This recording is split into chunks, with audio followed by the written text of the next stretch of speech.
क्या आप जानते हैं कि गीता सिर्फ एक किताब नहीं है, ये जीवन का वो दर्पण है जिसमें आप अपनी सच्चाई देख सकते हैं। हर दिन, हर पल, हर विचार, हर भावना, गीता का कोई ना कोई संदेश हमारे जीवन में छिपा है। आज हम उसी संदेश को समझेंगे, उसी सत्य को जानेंगे जो हजारों सालों से अपरिवर्तित है।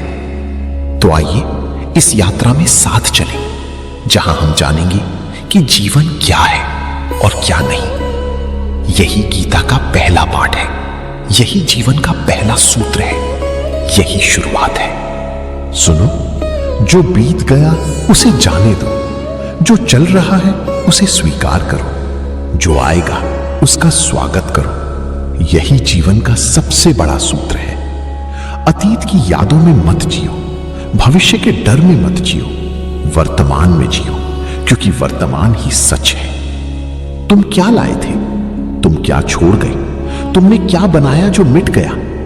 सब कुछ यहीं से आया, सब कुछ यहीं मिला और सब कुछ यहीं रहेगा। ये शरीर नहीं है तुम इस शरीर से परे हो। ये शरीर मिट्टी से बना है और एक दिन मिट्टी में मिल जाएगा, लेकिन तुम्हारी आत्मा अमर है।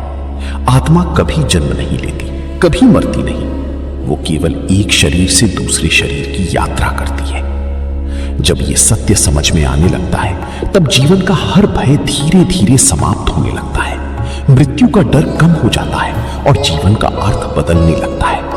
तब इंसान समझता है कि वो केवल शरीर नहीं, बल्कि एक शाश्वत चेतना है। बदलाव इस दुनिया का नियम है। आज जो तुम्हारा है, कल किसी और का था, परसों किसी और का होगा। इसे अपना मत समझो।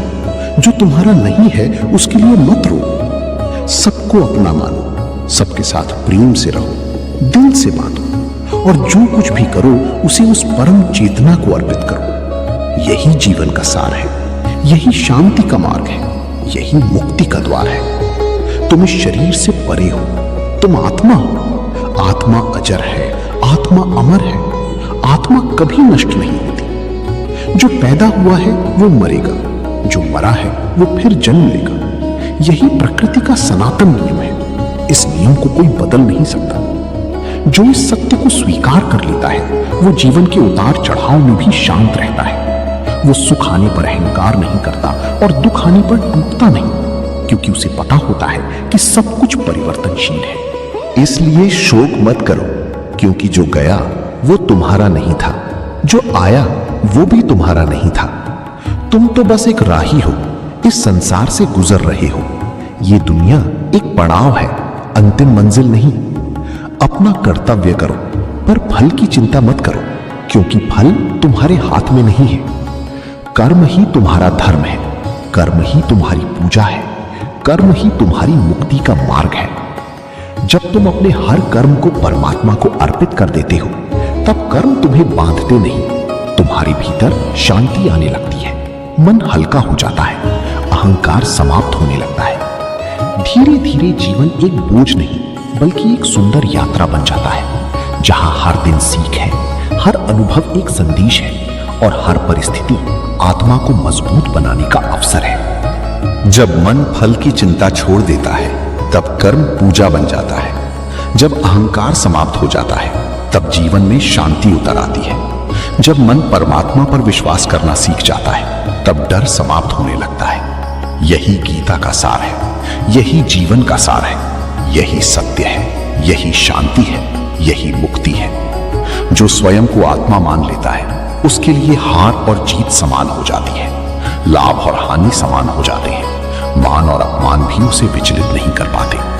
ऐसा व्यक्ति संसार में रहते हुए भी संसार से ऊपर उठ जाता है। वो प्रेम करता है, सेवा करता है, अपना कर्तव्य निभाता है और अंत में सब कुछ परमात्मा को समर्पित कर देता है। यही सच्चा योग है, यही सच्चा धर्म है और यही वो मार्ग है जो मनुष्य को भय से मुक्त करके आनंद, शांति और मोक्ष की ओर ले जाता है। और अब इस सत्य को जानने के बाद आपके मन में एक सवाल उठता है कि ये सब कैसे संभव है, ये सब कैसे होता है।